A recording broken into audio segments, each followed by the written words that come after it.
जब से अपर्णा यादव ने सपा छोड़कर भाजपा का दामन थामा है, तभी से उनके ऊपर लगातार सवालों की बौछार हो रही है। उनसे लगभग हर इंटरव्यू में यह सवाल जरूर पूछा जा रहा है कि उन्हें बीजेपी ने क्या दिया। इसके अलावा क्या वो परिवार को नाराज करके बीजेपी में आई हैं? दिलचस्प बात यह है कि जितनी बार अपर्णा से ये सवाल होता है, वो उतनी ही बार उसका जवाब बेबाकी से देती हैं, विरोधियों को निशाने पर लेती हैं और कड़ा रुख अपनाती हैं। हाल ही में एक इंटरव्यू में तो एंकर ने उन्हें मेनका गांधी और वरुण गांधी की याद दिला दी, जिसके बाद अपर्णा ने जवाब देते देते मां सीता का जिक्र कर दिया। दरअसल हुआ ये कि अपर्णा किसी विषय पर एक न्यूज चैनल से बात कर रही थी। यहां पर उनसे परिवार को लेकर सवाल हुआ। पूछा गया कि क्या आप परिवार से विमुख होकर या फिर उन्हें नाराज करके बीजेपी में आई हैं? इस कड़वे सवाल पर अपर्णा ने जवाब दिया, अगर एक महिला परिवार से अलग होकर कुछ करती है तो उस पर इस तरह के आरोप लगाए जाते ही हैं। उन लोगों से सवाल क्यों नहीं किया जाता जो परिवार की पार्टी छोड़कर अपनी अलग पार्टी बना लेते हैं? इसके बाद एंकर ने अपर्णा से राष्ट्रवाद को लेकर सवाल पूछ डाला। उन्होंने कहा, आप कितने साल पहले योगी को गौशाला लेकर गई थी? इतने साल बाद आपको राष्ट्रवाद समझ आया? इस पर अपर्णा ने जवाब में कहा, वो लंबे वक्त से पीएम मोदी और सीएम योगी के कामों की तारीफ करती रही हैं। चुनाव न लड़ने के सवाल पर अपर्णा ने कहा, मैंने इसलिए चुनाव नहीं लड़ा क्योंकि कहीं लोग ये ना समझ लें कि मैं केवल टिकट तक की राजनीति करने के लिए बीजेपी में शामिल हुई।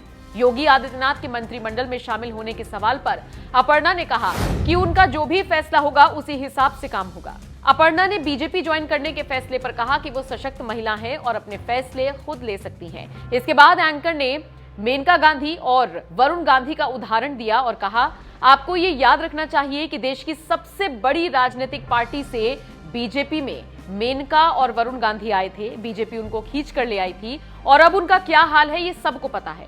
अपर्णा ने इस सवाल के जवाब में सीता का जिक्र कर दिया और कहा, जब समाज ने मां सीता पर सवाल उठा दिए थे तो मैं तो फिर अपर्णा यादव हूं। इस तरह के सवाल महिलाओं के लिए ही उठाए जाते हैं।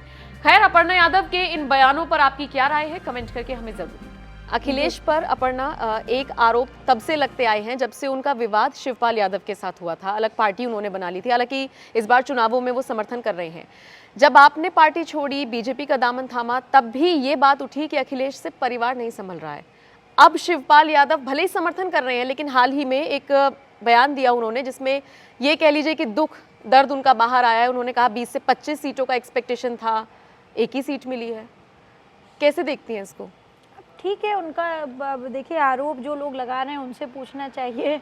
हमने तो उन पे कोई आरोप नहीं लगाया है। शिवपाल आपको लेकर भी तो टिप्पणी कर चुके हैं ना? वो अब क्यों कर रहे हैं? उन्होंने तो हमेशा जो है मेरा समर्थन किया है और हमेशा मुझे बड़ा प्रोग्रेसिव अप्रोच रही है उनकी।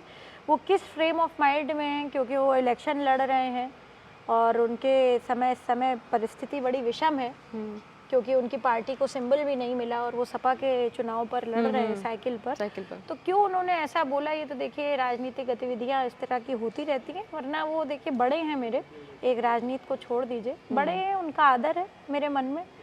ठीक है, बड़ों का कुछ जो है वो कर देना चाहिए, छूट दे देनी चाहिए। अच्छा, आपने कहा कि आप राष्ट्रवाद के लिए आई हैं बीजेपी, इसलिए आपने ज्वाइन किया। एक सवाल यहाँ पर यह भी उठता है कि सपा में रहते हुए भी आप जनता की सेवा कर सकती थी। सिर्फ विचारधारा ही एक मकसद था या फिर एक होता है ना अपर्णा कि मैं भी कहीं जाऊंगी तो एक उम्मीद के साथ जाऊंगी, कोई भी जाएगा आगे स्विच करेगा, एक उम्मीद के साथ करेगा।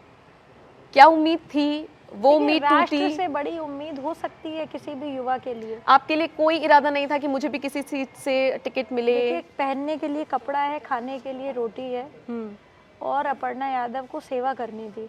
मैं वहाँ भी कर रही थी क्योंकि यहाँ पे राष्ट्र की बात थी, इसलिए मैं यहाँ आ गई। Simple is the theory. तो अब लोगों ने कहना शुरू कर दिया है कि अगर ही लगाऊंगी क्योंकि मैं पत्रकार हूँ, बीजेपी की वापसी होती है, योगी सरकार बनती है तो कैबिनेट मंत्री आपको बनाया जा सकता है, ये खबरें हैं। देखिए, अगर आशीर्वाद मिलेगा मेरे शीर्ष नेतृत्व का तो क्यों नहीं जिम्मेदारी उठाएंगे। बाकी सब कुछ मैं शीर्ष नेतृत्व पे छोड़ चुकी हूँ, जैसा वो कहेंगे वो कर रही हूँ। अभी उन्होंने जो जिम्मेदारी जिलों की दी है मुझे प्रचार करने की, प्रसार करने की, वो मैं कर रही हूँ। मैं पूर्ण निष्ठा के साथ अपनी पार्टी के साथ हूँ जी। अच्छा, एक विपक्ष का आरोप हमेशा रहता है बीजेपी पर, आपने बहुत बार सुना होगा। वो आरोप होता है कि बीजेपी ने इन 5 सालों में यूपी में कोई काम नहीं किया।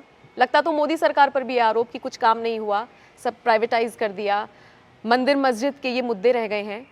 तो उन लोगों को क्या जवाब देंगी? लोगों ने कहना शुरू कर दिया है कि पूछिएगा ये सवाल, बहुत सारे कमेंट सेक्शन में था कि रोजगार पर चुप है सरकार, कुछ नहीं है। 4.5 लाख युवाओं को नौकरी दी, किसने दी? योगी जी ने दी, योगी सरकार ने दी। आप बताइए 6 एक्सप्रेसवे बनवाने का किसने काम किया? भारतीय जनता पार्टी ने, आदरणीय नरेंद्र मोदी जी और आदरणीय योगी आदित्यनाथ जी के उसमें हुआ। 6 एक्सप्रेसवे, नमामि गंगे तव पाद पंकज, तब कस्में खाते हैं गंगा की।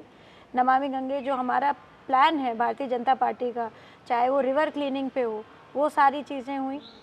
और तीसरी बात, मैं सबसे इम्पोर्टेंट बात कर रही हूँ, कोरोना जो फेज़ आया है, कोई और पार्टी अगर इस प्रदेश में होती, संभाल नहीं पाते वो लोग, जिस तरह से मैनेजमेंट हुआ है कोरोना का।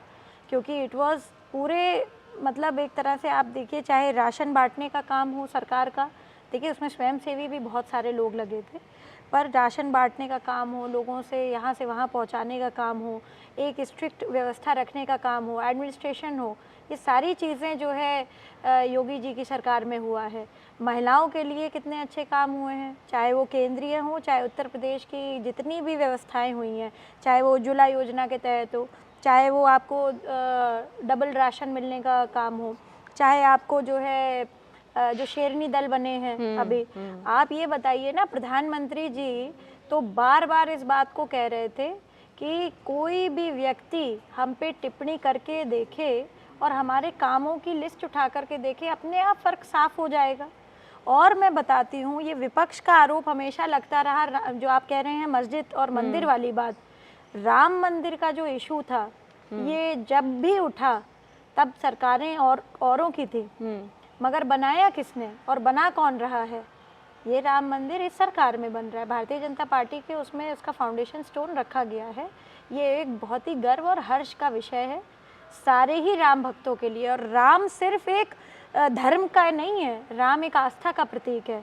बहुत सारे जो है लोग हैं अन्य धर्मों के, वो जो है राम में बहुत आस्था रखते हैं, क्योंकि राम एक भारत का चरित्र है।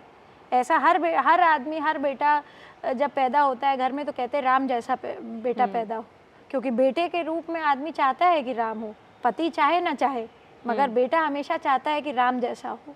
तो ये सारी बातें जो विपक्ष कह रहे हैं, वो क्योंकि खुद वो कहते हैं ना कि जो लोग अपना कुछ नहीं कर पाए वो दूसरों पे प्रत्यारोप करने में सबसे आगे होते हैं, यही बात विपक्ष पे लागू होती है।